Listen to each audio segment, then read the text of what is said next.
The Sports Club Fee Calculator is a really simple tool that you can use to ensure your membership fees consider the actual costs of running your club.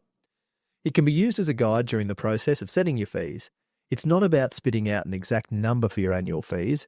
Rather, it should be used by your management committee as a tool to inform your decision making. The calculator has 4 tabs down the bottom here: Income, Expenditure, Expenditure Pie Chart, and Membership Fee Calculator. We'll work through each of these tabs in order, and I'll talk you through the magic as it happens.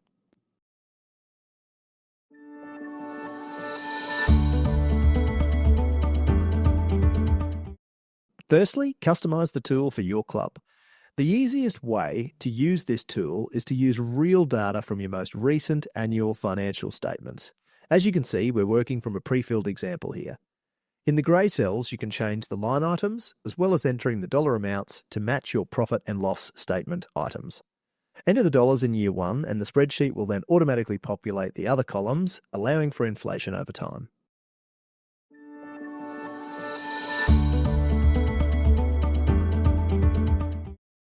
From your financial statements, identify your sport-related income.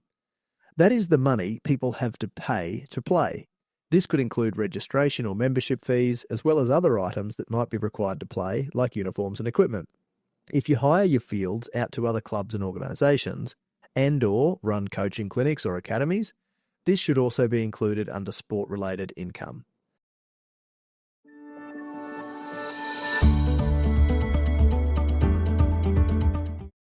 Now consider your other income items.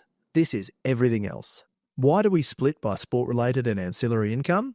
Because it's the sport-related income which should cover your club's sport-related expenses. Then your ancillary income should be the cream on the top, the money that should help you improve your service offerings. Be honest with yourself when conducting this split. If it's money that isn't guaranteed based on the number of members you have, list it under ancillary income.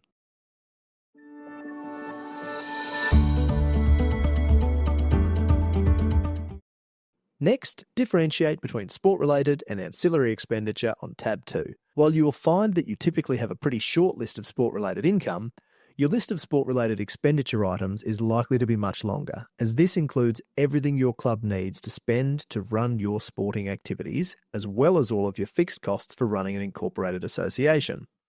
Your ancillary expenditure will include the costs associated with each item of ancillary income, such as the cost of goods to be sold in the bar or canteen, merchandise costs, and sponsorship signage.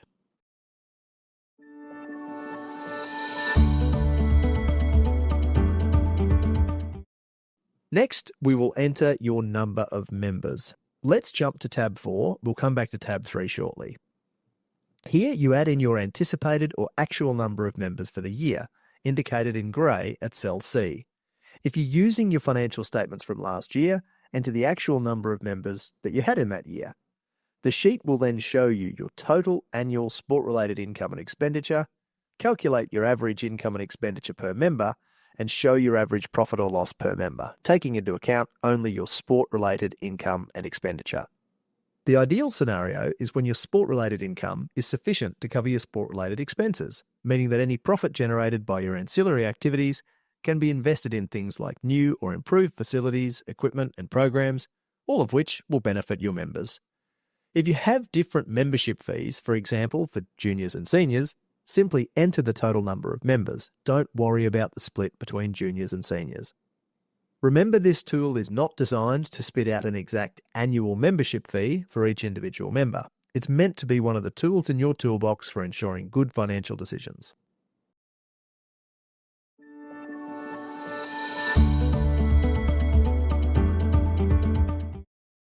Now you can initiate a pricing strategy. If tab 4 shows a significant shortfall per member, it's time to consider how you will increase your pricing. If you find that you are a long way behind a break-even point, this doesn't necessarily mean that you're going to simply increase your fees by this amount. You should consider bringing your fees up to where they need to be gradually, say over a few seasons, but communicate this to members early. A shortfall might also highlight how important all your ancillary income is, and might prompt you to capitalise on opportunities to grow this income.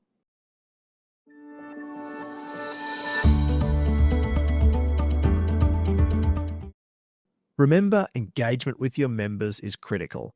Once the spreadsheet has guided your committee to create a sound pricing strategy, the tool can then be used to educate your members regarding any change that might be necessary to ensure the ongoing viability and success of your great club. The pie chart on tab 3 visually demonstrates where membership fees are going. By sharing this with your members, you can demonstrate your value and address any questions about how funds are allocated.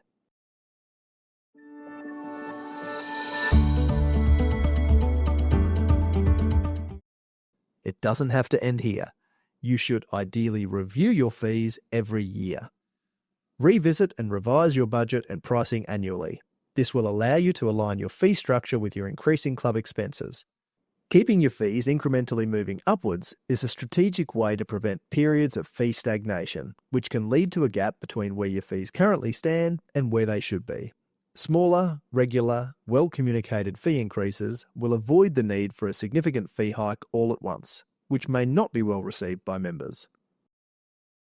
Remember, this process isn't about perfection, but progress. Regularly revisiting your pricing strategy, engaging with members, and aligning your fees with your club's vision will help ensure that you continue to deliver real value to your community.